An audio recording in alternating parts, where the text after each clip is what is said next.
super excited to introduce you guys today to a good friend and a fabulous food stylist. She's also a recipe developer and a recent cookbook author. Don't forget to check out all the links below for all her info and fabulousness. And also subscribe and like the video, please. It all helps. It makes a difference, so I'm told. Anyways, let's get into it. Let's talk to Ashley. She's fabulous. She's going to give us some input on how she got started, what kind of experience she has, and maybe some tips that those of you who are into styling might be able to glean from this interview as well. So first of all, welcome. It's great to have you, Ashley. Do you want to introduce yourself? Tell us who you are, where you are, and what you do. Okay. I'm Ashley Freeman. I live in Charleston, South Carolina. I do a lot of things. I'm a food stylist, cookbook author, recipe developer, and tester, and I also do some editing. So that's me. That's a little bit of everything. Yeah. Where did you grow up? I grew up in Savannah, Georgia.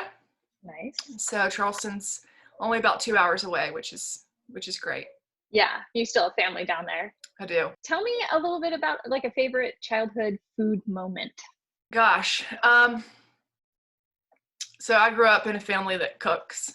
My mom and my grandmother were always making things from scratch. And I guess my favorite comfort food is grits.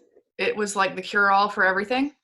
If you had a stomach ache, you got grits. If you had a fever, you got grits. If you had a bad day at school, it was grits. So that's kind of still what I eat today if you're having a down day. Exactly.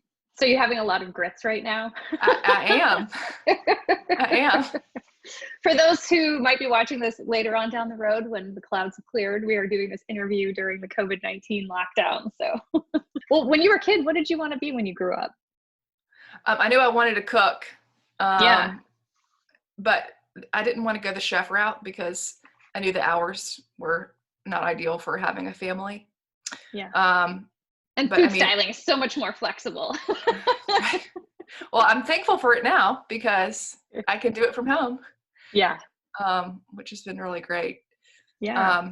But like when I would go to summer camp, this is what my mom told me. When I would go to summer camp, my letters home were not about like, the friends I was meeting or the pot I made in ceramics glass. It was what we had to eat at the cafeteria. So did you like the food or did you not like the food? No, I did. Good. It's great.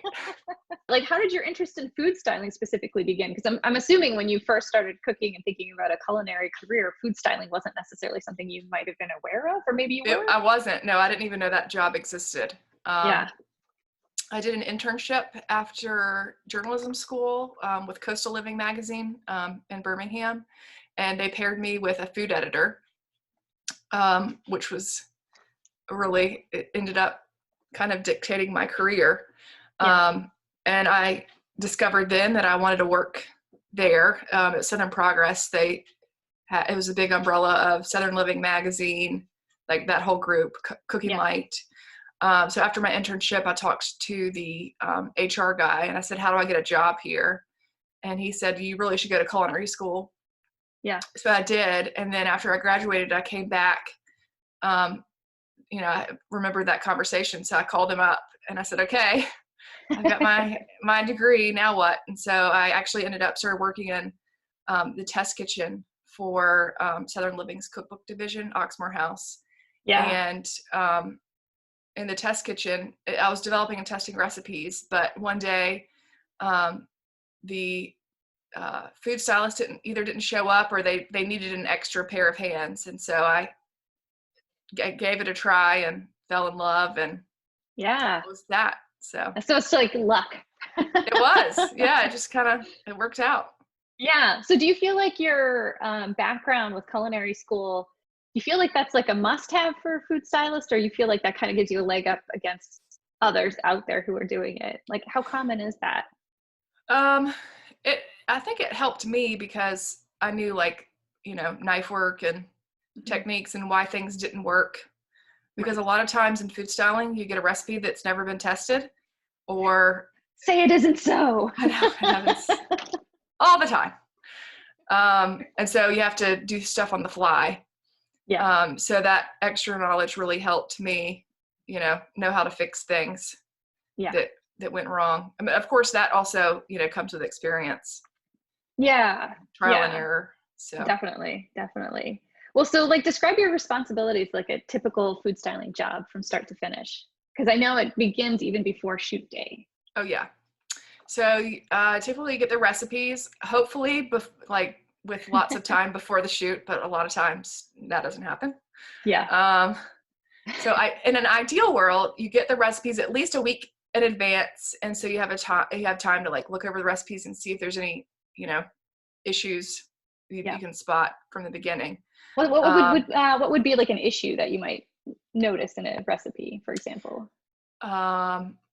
Like a cake that has too much liquid, and right off like that's not gonna bake up nicely, or I'm trying to think. Well, like maybe like an ingredient that's seasonal that's like really hard to get. So that happens all the time. I swear cherries are always in the recipe just as they blinked out of the market. Totally. Or peaches in like December, Right. So easy. So, or I've done lots of Christmas shoots in July. Yes. That you need a Christmas tree. Yeah. It's like, okay. Right. Yeah, that brings to mind though too. Right, cranberries. I like to try to keep a bag in the freezer. I do too. I probably have about 5 in my freezer right now. And you probably have like a drawer for nuts if I'm not crazy. I should have taken a picture. Yeah. I have every nut ever that you need. Yeah. But yes, brown food. Yeah. Or yellow food. Yeah. Oh, what's like a yellow food? And like casserole with lots of cheese on top and Ritz crackers. Yeah.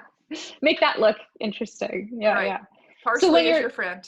You're looking through these and you're looking for issues like that. And then when you tackle that, you approach the client and try to give them suggestions on how to change the recipe or how to like update it. Both. Or you say this could possibly be a potential problem, or this is going to look really brown. Yeah. Do you mind if I add X, Y, and Z? Yeah. Yeah.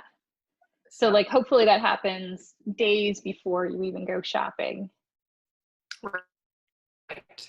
Yeah. Yeah, because then I usually spend at least a full day, if not 2 days, doing grocery shopping, and because without fail, you'll get everything but like 2 or 3 things from one store, and then those 2 or 3 things for rainbow carrots. Or we know. and Lucky's being gone now is like my local resource for rainbow carrots. Totally gone. Yeah. So yeah. Sadness. So yeah, it's an adventure. But then when you find the thing, it's like the best. Yes. You just feel so accomplished. Yeah. So you've done your homework, you've done your shopping, and now it's shoot day. So what does that look like? Any prep that I can do the day before, I try to like cook rice or make a sauce or whatever. Yeah. Just to give you as much time, on set that you can have, because time is not your friend, especially if you're doing, stuff that, parsley or cilantro or whatever wilts, and ice cream melts, and meat oxidizes. So avocados, you name it. Yeah. So whatever you can do ahead of time to make that, get the shot in as quick as possible is ideal. Do you usually have like a team? Like, do you ever have assistants, or is it usually just you? Yeah. No, I usually have a team. A photographer and a prop stylist is ideal, but at least a photographer and me. Yeah. Nowadays I do all the things. Yeah. And what's that like by comparison? Nice. The stress level, is it better or worse? I only get like 1 or 2 shots done a day when it's just me. Whereas with the team, I can get like 8 shots done. Yeah. You've got many hands going in. Scratching on the door. Oh, I can't hear it. I can't hear it. So. Okay, good. Yeah. So, I mean, when you have a team, you go a lot quicker, and you also have someone there to like bounce ideas off of.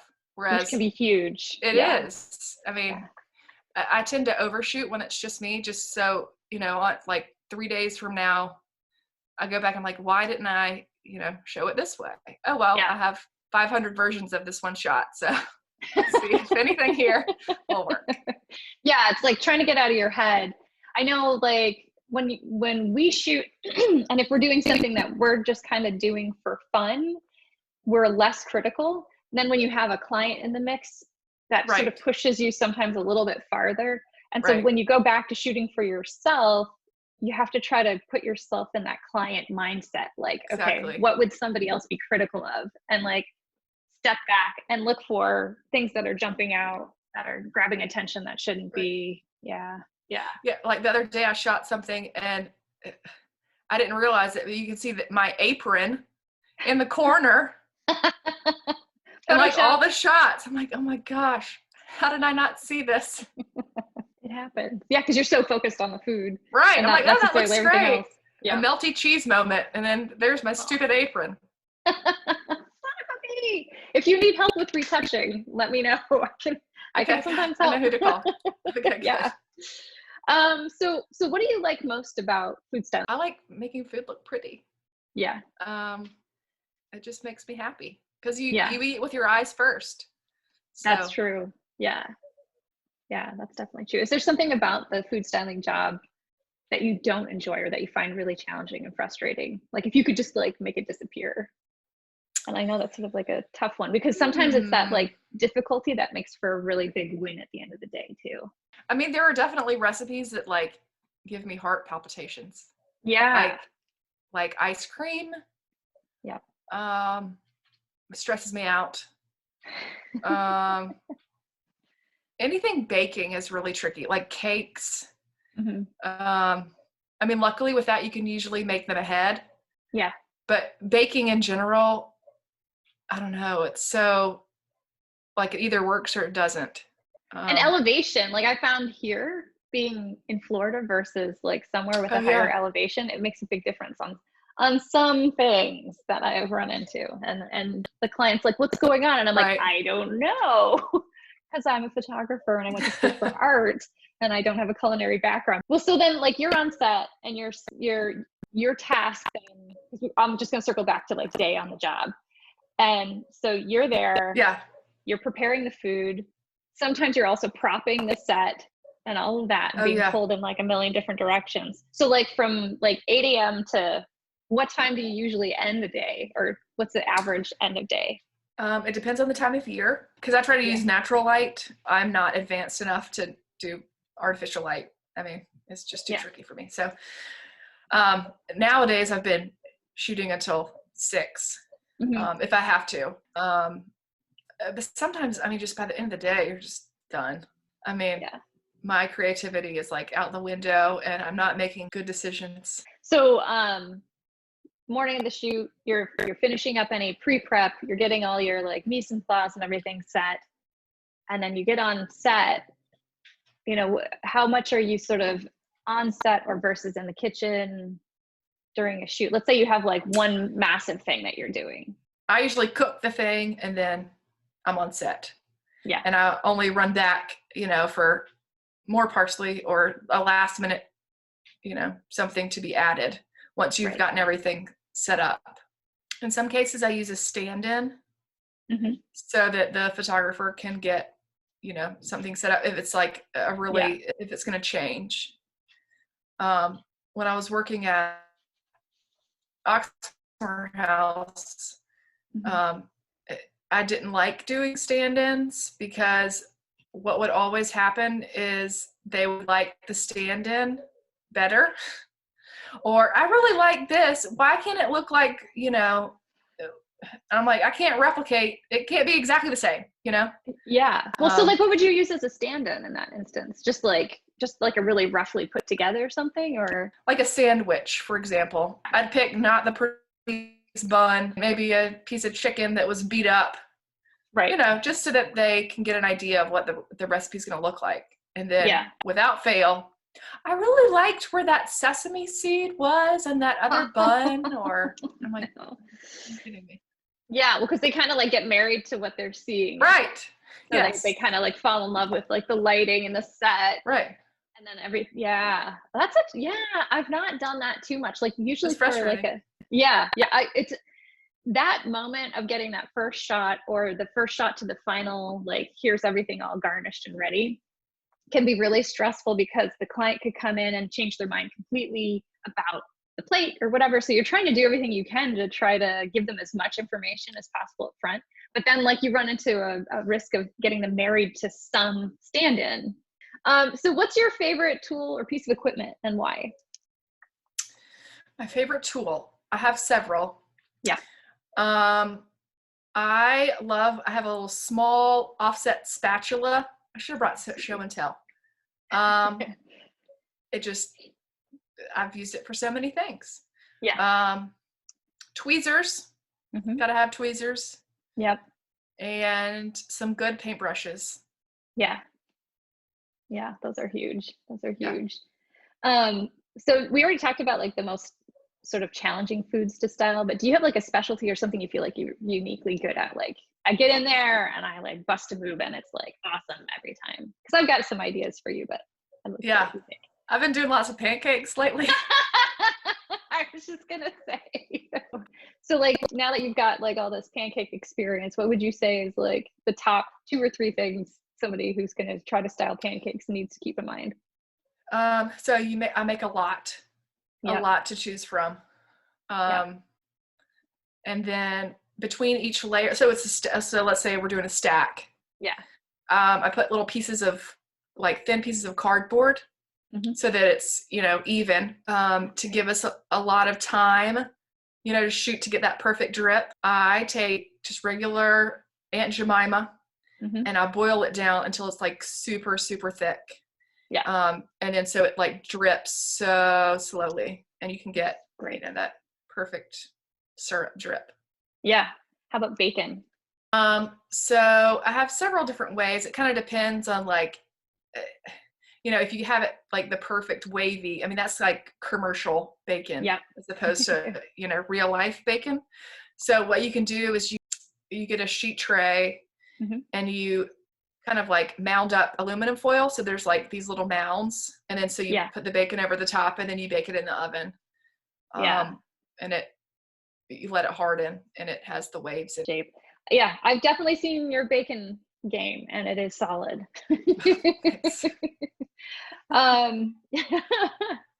So what do you do to keep your skills sharp? Practice. Yeah, that's about it. It's all about mileage. It's all about just continuing to do stuff and try stuff. Yeah. And I mean, bouncing ideas off of other food stylists. I mean, I've gone to conferences and stuff and I've learned lots of tricks from other people.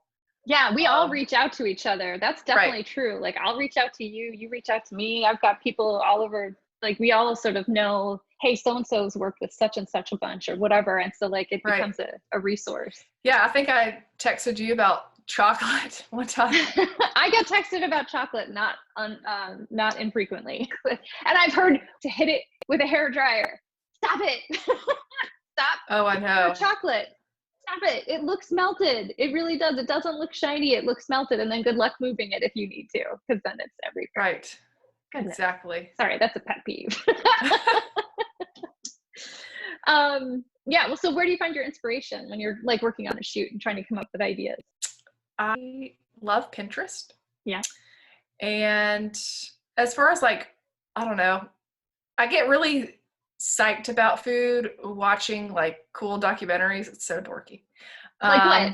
But so on Netflix right now, I'm watching Somebody Feed Phil and I love it. I'm gonna have to look that up.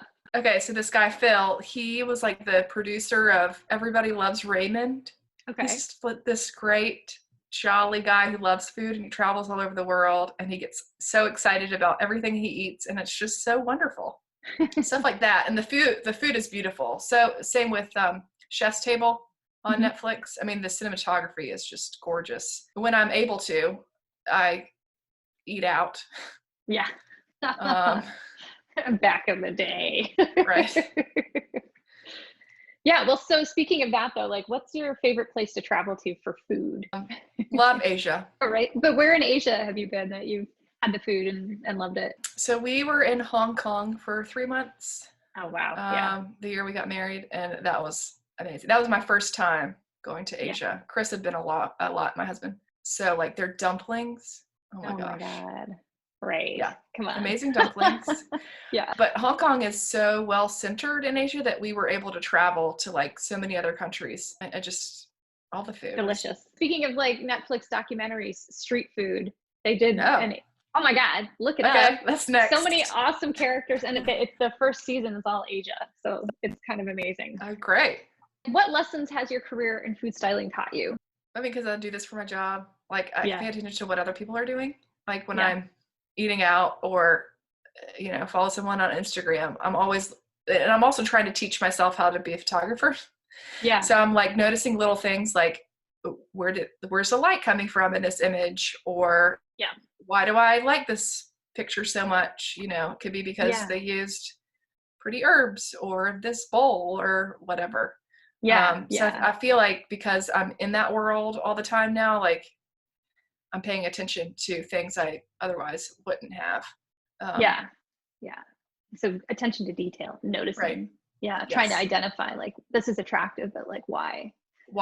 Yeah, that's good critical thinking. Like when you go to school for art, that's a huge part of critique day. It's not just to say I like it, it's to say why and like understand that. That's a huge process. If you could do anything else, what would you do and why? I would figure out a way how to make money while traveling. Well, who wouldn't?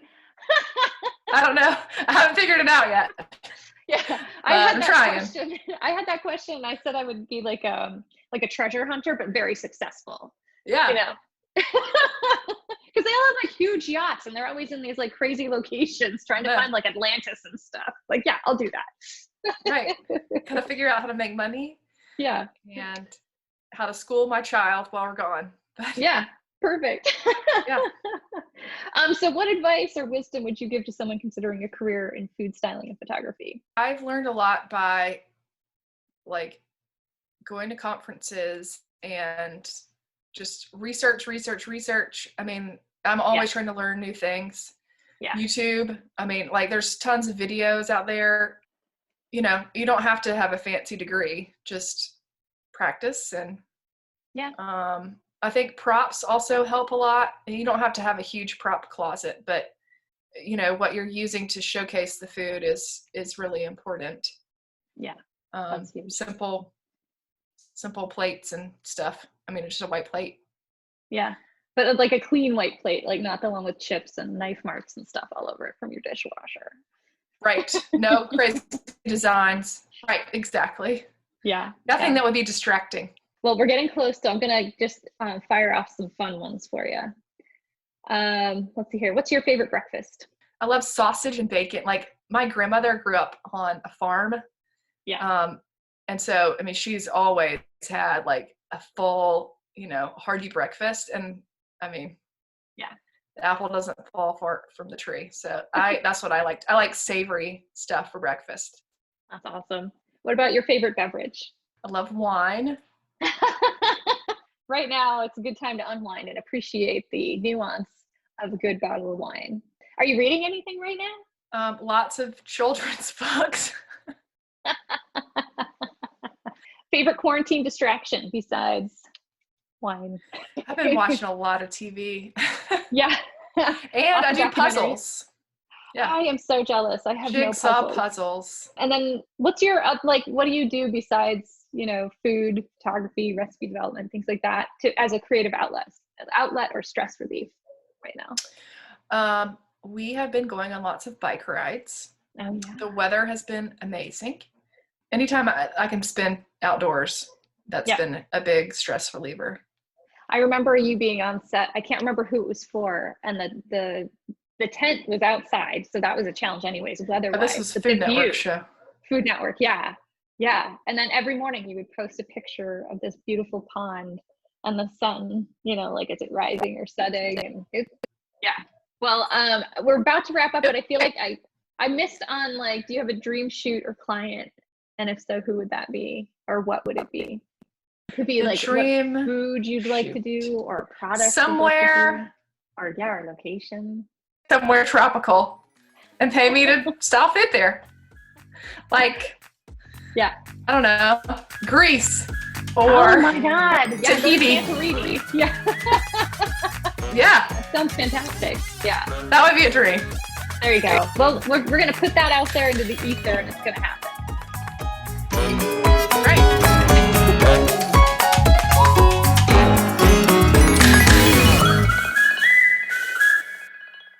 Subscribe, like the video. I just want to make sure you guys don't miss out on any fabulous interviews.